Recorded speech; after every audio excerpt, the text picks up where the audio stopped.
Iya pemirsa, terima kasih Anda masih terus menyaksikan Prime Time Talk. Saya masih bersama pengamat penerbangan Gary Suyatman yang kita sekarang masih membahas mengenai gebrakan baru yang dilakukan oleh Menko Maritim dan Sumber Daya Rizal Ramli, di mana hari ini setelah melakukan sertijab yang mengatakan sudah merekomendasikan kepada Presiden Jokowi untuk membatalkan pembelian Airbus A350 yang dilakukan oleh PT Garuda Indonesia sebanyak 30 unit. Kita akan kembali bahas. Ini kita masih bertanya-tanya dan kita masih terus mencoba untuk menghubungi Pak Rizal Ramli untuk mengetahui apa sebenarnya dasar atau latar belakang gebrakan pertama ini. Tetapi kalau kita mengingat-ingat statement Rizal Ramli kemarin ketika baru saja dilantik, ia juga turut mengatakan mengenai masalah bagaimana Presiden Jokowi ketika harus terbang dari Jakarta ke Batam harus minta izin ATC Singapura. Ini dua masalah ini adalah masalah sebenarnya perhubungan udara. Anda punya komentar soal ini? Ya tentu Pak Rizal Ramli sebagai warga negara Indonesia punya hak untuk menyampaikan opininya. Hanya saja apakah dia melontarkan opini tersebut sebagai pribadi atau sebagai menteri? Oke. Kalau untuk masalah yang ke Batam, sekarang saya juga ingin tanya balik. Perdana Menteri Australia mau terbang ke Christmas Island harus minta izin sama Indonesia tidak? Oke. Harus. Karena apa? Wilayah udara kedaulatan itu berbeda dengan wilayah udara yang dikelola. Airspace Indonesia yang berada di pengelolaan Singapura itu tetap diakui sebagai wilayah Indonesia oleh Singapura. Hanya saja untuk pengelolaan air traffic sipil diberikan ke Singapura berdasarkan treaty, perjanjian antar negara. Oke. Nah, Indonesia bagaimana haknya? Pesawat ke negara Indonesia tidak harus meminta izin, hanya butuh melaporkan. Melaporkan buat apa? Bukan karena itu milik mereka, bukan. Itu untuk mengkoordinasikan supaya tidak menabrak atau membawa resiko terhadap pesawat sipil yang berada di area tersebut. Dan justru Indonesia itu diminta untuk melakukan kedaulatannya dengan menerbangkan pesawat militer atau kenegaraan di daerah tersebut secara berkala. Gitu. Jadi ini bukan masalah ini direbut sama mereka, enggak. Oke, kalau kemudian ada pihak juga yang berargumentasi ini tidak sama sebenarnya kasusnya dengan Christmas Island karena posisi letaknya. Christmas Island kan itu tetap berada di wilayah udara yang dikelola oleh Indonesia. Iya. Tapi itu kan teritori sovereign, teritori kedaulatan Australia. Dan juga kita lihat Timur Timur, di atas 24.000 kaki 500 itu yang mengelola dari Indonesia, bukan Timor. Jadi kalau kita argumennya adalah kedaulatan negara harus dikembalikan, oke, siapkah kita mengembalikan airspace di Christmas Island dan Timor yang di atas? Karena apa? Alasannya apa? Mungkin alasan ekonomi. Banyak pesawat yang terbang di situ. Oke. 25% dari semua pesawat dari Asia Tenggara ke Australia melalui Christmas Island, terbang dari Christmas Island. 30-40% dari pesawat yang terbang dari pantai timur Australia ke Asia Timur itu melewati Timor. Anda mau mengatakan bahwa frekuensi dilaluinya hampir sama dengan ketika kita bicara soal Singapura, Batam, dan wilayah Indonesia? Ya, dan kita juga harus ingat bahwa pungutan biaya layanan air traffic service itu juga diberikan ke Indonesia. Mereka hanya mungut untuk diberikan kita. Jadi bukan mereka ambil. Oke.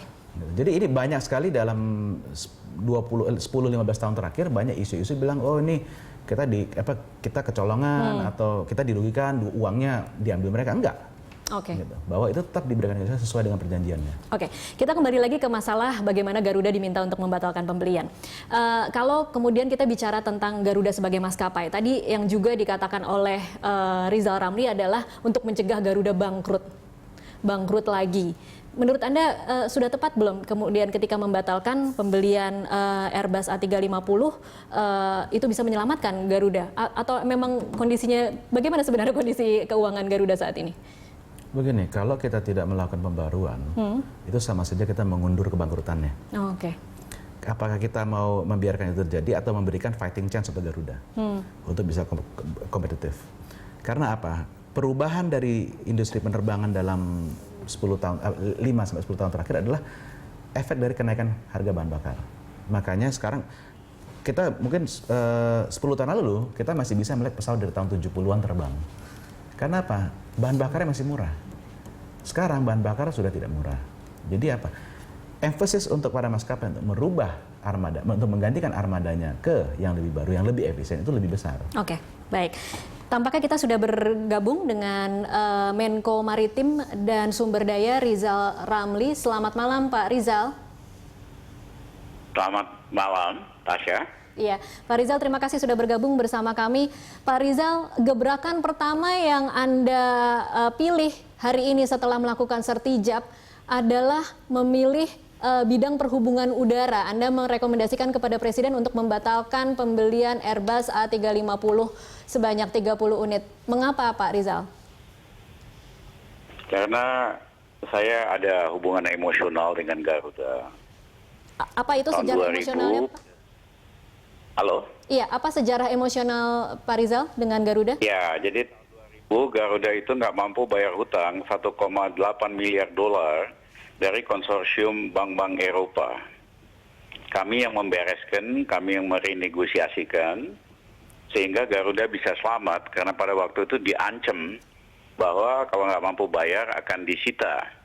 Padahal kerugian Garuda itu karena banyak markup pembelian pesawat pada zaman Soeharto.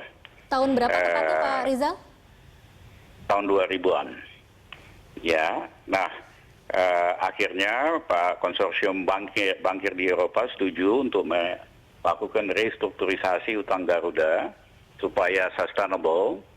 Dan yang kedua juga setuju bahwa garantinya cukup 100 juta dolar dari total utang 1,8 miliar dolar dan sifatnya indirect melewati Bank Mandiri supaya kalau ada apa-apa Bank Indonesia tidak default. Oke. Nah persoalannya Garuda membeli pesawat jarak jauh long haul yang cocok untuk penerbangan ke Eropa maupun ke Amerika. Pengalaman Garuda selama ini ke Garuda kebanyakan merugilah rute Jakarta, Amsterdam, London.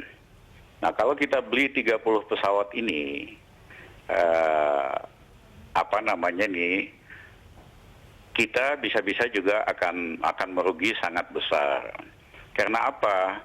Dulu yang berjaya di industri penerbangan itu adalah Singapore Airlines.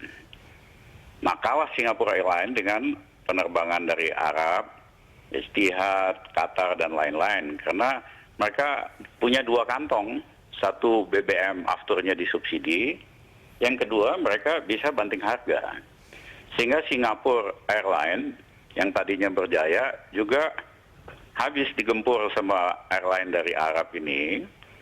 Dulu misalnya contohnya, rute Singapore Airlines yang paling populer itu adalah Singapore New York Direct. Dan Singapura Los Angeles sekarang tutup kalah. Nah jadi dari segi strategi yang kami sarankan fokus dulu dalam pasar domestik dan pasar regional. Oke. Misalnya contohnya kalau Garuda mesti ngadu sama airline Jepang untuk pasar Jepang. Pesawatnya kan harganya sama, bahan bakarnya sama, tapi Garuda pasti lebih kompetitif, pasti lebih menarik karena servisnya juga bagus, sehingga kita bisa narik pasar yang sama. Oke. Juga bisa berlaku dengan Qantas, dengan New Zealand Air, dengan Pakistan Air. Garuda itu sekarang bagus sekali servisnya, kualitasnya bagus. Pak Rizal, ketika Anda mengatakan bahwa lebih baik fokus dulu di domestik dan pasar regional, apakah ini artinya Anda juga merekomendasikan ditarik saja aktivitas globalnya, kemudian kita lebih berpusat kepada yang dekat-dekat saja? Yang regional, nah untuk itu jangan beli pesawat yang untuk long haul, ya kan? Karena itu nanti ini kan pakai utang nih, 1,5 miliar dolar, bunga berbunga berapa? Nah kalau untuk target Eropa sama Amerika, penumpangnya sedikit, kalah sama itu, akhirnya sama aja dengan bakar uang. Nah inilah saya tidak mau Garuda ini merugi. Manajemen yang sekarang itu bagus macam-macam, tapi juga dalam pembelian pesawat mesti hati-hati. Menurut saya mesti beli yang satu kelas di bawahnya yang cocok buat regional. Oke, apa komentar Presiden Pak Rizal ketika Anda mengatakan ini? Beliau memahami bahwa Garuda mesti hati-hati, bahwa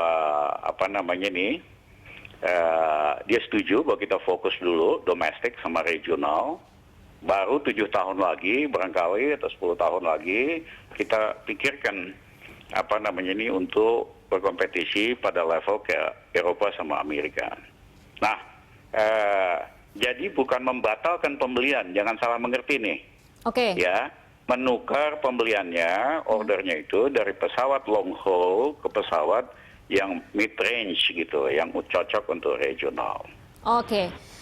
Dan ini sudah dikomunikasikan belum Pak dengan Menteri BUMN Rini Sumarno? Karena tadi setelah pernyataan Bapak, kemudian Ibu Rini Sumarno mengeluarkan pernyataan yang kalau boleh saya kutip, BUMN Garuda jelas di bawah Kemenko Perekonomian, bukan di Kemenko Maritim dan Sumber Daya. Jadi jangan campuri Garuda di luar Kemenko Perekonomian. Komentar Anda Pak Rizal. Komentar saya, Ibu Rini, jangan juga bawa Garuda ke arah kebangkrutan. Ya, jadi ini semua buat kebaikan kita semua. Belilah pesawat yang sesuai, jangan mentang-mentang gampang minjam. Beli pesawat yang long haul, yang sebetulnya Garuda sendiri lebih bagus fokus pada domestik dan regional. Oke, Pak Rizal, satu lagi sebelum saya bertanya ke Mas Gary di sini, pembelian atau LOI yang dilakukan oleh Dirut Garuda di Airshow Paris, Prancis bulan Juni 2015 itu bukan hanya membeli Airbus A350 tetapi juga membeli 60 Boeing. Apakah ini juga termasuk yang Anda ingin koreksi atau Anda ingin ubah? Sebetulnya begini, mau Boeing, mau Airbus, yang penting itu untuk regional, bukan buat long haul gitu lah. Oke. Ya. Dan saya kira Jerry argumen bahwa kita perlu pesawat baru, bahwa Garuda umurnya rata-rata 4,5 tahun supaya ada efisiensi, itu betul Jerry. Itu argumen yang sangat bagus, bahwa kita perlu pesawat baru supaya ada efisiensi bahan bakar. Tetapi jangan beli pesawat long haul, karena kita belum ready untuk berkompetisi ke Amerika maupun ke Eropa. Oke, baik. Pak Rizal ditahan dulu, saya akan berikan kesempatan ke Mas Gary untuk menanggapi beberapa poin tadi yang sudah dijabarkan oleh Pak Rizal. Oke, untuk pesawat regional dalam arti mau sejauh mana? Kalau kita mau ke Jepang, itu memang sudah mau tidak mau menggunakan pesawat berbadan lebar. Yang paling efisien pada saat ini adalah Boeing 787 dan A350. Oke. Dan kalau misal untuk di delivery tahun 2020 ke atas, ya itu masuk akal. Tetapi kalau memang untuk rute yang kita mau buka Eropa, nambah berapa puluh rute dan lain-lain, ya kita lihat sejarahnya saja bahwa memang Garuda tidak pernah untung di situ. Oke. Jadi di sini, ya saya setuju bahwa memang sebaiknya melihat rute regional terlebih dahulu, ya betul. Karena apa? Memang core market di Garuda di situ. Tetapi bukan berarti kita harus menunda pembaruan pesawat. Okay. Kita sudah ada, kita sekarang sudah ada 15 pesawat yang sudah usia 10 tahun yang pesawat berbadan lebarnya. Yang sudah dalam waktu 2-3 tahun lagi, itu sudah mulai tidak kompetitif. Okay. Gitu. Jadi ini bukan masalah pesawatnya seperti apa. Pesawat long haul bisa digunakan untuk medium haul, itu tidak masalah.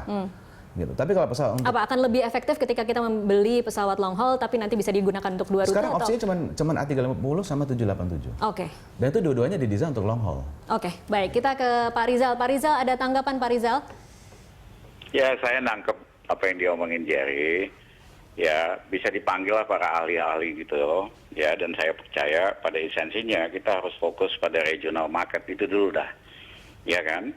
Kita perlu meningkatkan efisiensi, sehingga dalam memilih juga kita jangan asal pilih yang long haul yang sebetulnya ya kan bisa merugikan Garuda di masa yang akan datang. Oke, Pak Rizal, terakhir apakah ini kemudian sudah dibicarakan dengan Dirut Garuda sebelum Anda mengatakan ini atau Anda sudah mengatakan ini sebelum bicara dengan Dirut Garuda? Sebelum bicara dengan Dirut Garuda, ya pada waktunya juga kami akan ngomong sama Ibu Rini, ya. Oke, baik. Terima kasih Pak Rizal. Saya tahu Anda harus meninggalkan lokasi sehingga tidak bisa berlama-lama dengan kami, tetapi terima kasih untuk waktunya di Prime Time Talk. Terima kasih Tasha, terima kasih pendengar daripada Berita Satu. Baik, pemirsa tetaplah bersama kami akan kembali usai jeda komersial berikut.